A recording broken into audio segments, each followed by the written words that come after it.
তাহলে প্রতিদিন কমপক্ষে কতবার দরুদ পড়া উচিত? 300 বার। ঘুমের আগে বিছানায় বসে তসবিহ হাতে নেবেন। এই তসবিহ থেকে টান দিছিলাম, তসবির কথা বারবার বলি কেন? আমাদের দেশে ধর্ম নিয়ে ফিতনা বেশি, অথচ পৃথিবীর সব ধর্মের মানুষ মক্কায় হজে আসে। কেউ হাত বাঁধে নাভির নিচে, কেউ বুকে, কেউ সাইডে দিয়ে খাড়ায় থাকে, কেউ নামাজের আগে কেবলার দিকে পাও সোজা করে ঘুমায়, একামত হয়ে গেছে, নামাজে দাঁড়াইছে, অজু লাগে নাই। আমি যা দেখছি তা বলতেছি। কেউ আবার নামাজে দাঁড়াইছে, সেজদার আগে আগে পকেট থেকে একটা কাঠের টুকরা বের করে কপালের নিচে দিয়ে সেজদা দিছে, কারণ বলে ইবলিস সেজদা দিয়ে জমিন নাপাক করছে, এই জন্য কাঠের উপরে সেজদা দেয়। আবার একজনকে দেখলাম নামাজের টাইমস, নামাজে সে হাত বাঁধা, কেরাত চলতেছে বাইতুল্লাহ, সে মোবাইলে কথা বলতেছে, কথা বইলা পকেটে রেখে আবার ওই নামাজই ঠিক আছে, নামাজ যায় নাই। আমি আপনাদেরকে যেটা বুঝাতে চাই, মক্কায় এত লাইনের মানুষ, ধর্মীয় লাইনের, আপনারা পত্রিকায় কোনোদিন শুনছেন যে এইরকম বিভিন্ন লাইনের মানুষ এক জায়গায় হওয়ার কারণে কঠিন ঝগড়া আর কিলাকিলি কইরা 2-4টা মার্ডার হয়েছে?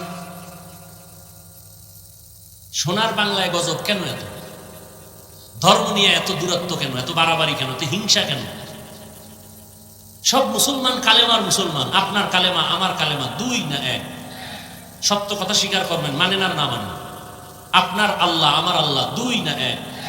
আপনার নবী আমার নবী 1 না 2? আপনাদের কোরআন আমার কোরআন, আপনাদের কালেমা আমার কালেমা, আপনাদের কাবা আমার কাবা। দুনিয়াতে আমরা আসছি সিস্টেম, নাকি আপনারা লঙ্গি পরে আসছেন? বিদায় বেলা কাফনের সংখ্যাও, সমস্ত পুরুষের কাফন 3, মহিলাদের 5, কালার হবে আলাদা। আমাকে হুজুর গো কাফনের কালার হবে একরকম, আর আপনারা যারা হুজুর না তাদের কালার আর এক রকম, কালারও এক। অথচ আমার দেশে কালার নিয়েও কিলাকিলি করে পরস্পরে মুসলমান ভাইরা, কালার নিয়েও দূরত্ব। কালার কি হবে কাফনের বলেন? আচ্ছা, এরপর কবরে যখন রাখা হবে, কবরের সাইজ আলাদা না এক? শুধু হোমনা থানার মানুষের কবর একটু ছোট না একটু বড়? এক। কবরে রাখার পরে প্রশ্ন হবে কতটা? হোমনার প্রশ্ন আলাদা, আমাদেরটা আলাদা, সব এক। রবের পরিচয় দাও, ধর্মের পরিচয় দাও, রাহমাতুল্লিল আলামিনের পরিচয় দাও, সব এক। তাহলে আপনাকে বয়ান করবো কেন? বয়ান তো তাদেরকে করবো যারা আল্লাহ চিনে না, নবী চিনে না, ইসলাম বুঝে না, কোরআন বুঝে না, হাদিস বুঝে না। অথচ আপনাকে বয়ান করব কেন না? আপনার পেছনে ঘুরতে ঘুরতে কুত্তার মতো পাগল হয়ে আছি আমরা উলামায়ে কেরাম। দাওয়াত ও তাবলীগ ওয়ালারা আপনার পেছনে ঘুরে, পীর সাহেবরা আপনাদের পেছনে মেহনত করে, পীর মাশায়েখ ওলিয়া উলিয়ারা সবাই আপনাদের পেছনে। জুমার খতিবদের বয়ান চলতেছে, বৃষ্টি নাই, রাত নাই, দিন নাই, বয়ান চলতেছে, ফলাফল 0। আমিও মুসলমান, আপনিও মুসলমান। আমি মুসলমান, টুপি খুলতে চাই না, লজ্জা। আর আপনি কেমন মুসলমান, টুপি দিতে চান না, লজ্জা। আমি মুসলমান, আপনিও মুসলমান। আমি দাড়ি কাটলে লজ্জা পাই, আর আপনি দাড়ি রাখতে লজ্জা পান। আপনার আল্লাহ আমার আল্লাহ এক, নবী এক, কোরআন এক, কাবা এক, ধর্ম এক, কালেমা এক।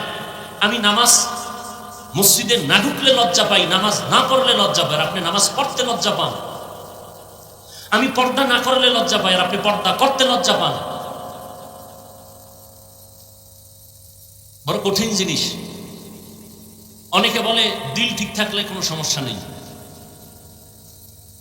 আজীবন এই কথাটা মনে রাখবেন, পারলে লিখে রাখবেন। নারী আর পুরুষ ধর্ষণ করে চূড়ান্ত পর্যায়ে, যেটাকে কোরআনের ভাষায় জেনা বলা হয়, এটাকে বাংলা শব্দে কি বলে? ধর্ষণ। ধর্ষণকে বন্ধ করার জন্য প্রথম সিঁড়ি দর্শনকে বন্ধ করতে হবে। দর্শন, এই দর্শন থেকে ধর্ষণের উদ্বোধন হয়। চোখ দিয়ে একটা নারীর দিকে, বেগানার দিকে তাকাইলেই কল্পনার গুনাহ শুরু হয়ে যায়, অন্তরের কল্পনার কবিরা গুনাহ শুরু হয়। চোখের দর্শন যতদিন পর্যন্ত কন্ট্রোলে না আসবে, খোদার কসম, ততদিন পর্যন্ত এই ধর্ষণ বন্ধ হবে না। আমার সমাজে যত ধর্ষণ হয়, আমার মা বোনেরা ধর্ষিত হয় একমাত্র বেপরদার কারণে। এজন্য ধর্ষণ বন্ধ করতে হলে কোনো র্যাবের বেতের বাড়িতে ধর্ষণ বন্ধ হবে না, পুলিশের বেতের বাড়িতে হবে না, মামলা হামলায় হবে না। চোখের দর্শন বন্ধ করলে ধর্ষণ বন্ধ হয়ে যাবে। এজন্য কোরআনের মধ্যে আল্লাহ স্পষ্ট বলেছেন, কুল্লিল মুমিনিনা ইয়াগুদ্দু মিন আবসারিহিম, ও মুমিন, বেগানার থেকে নজরকে নিচে রাখো, দর্শনাকে কন্ট্রোল করো, ধর্ষণ কন্ট্রোল হয়ে যাবে। আল্লাহ হেদায়াত দান করুন।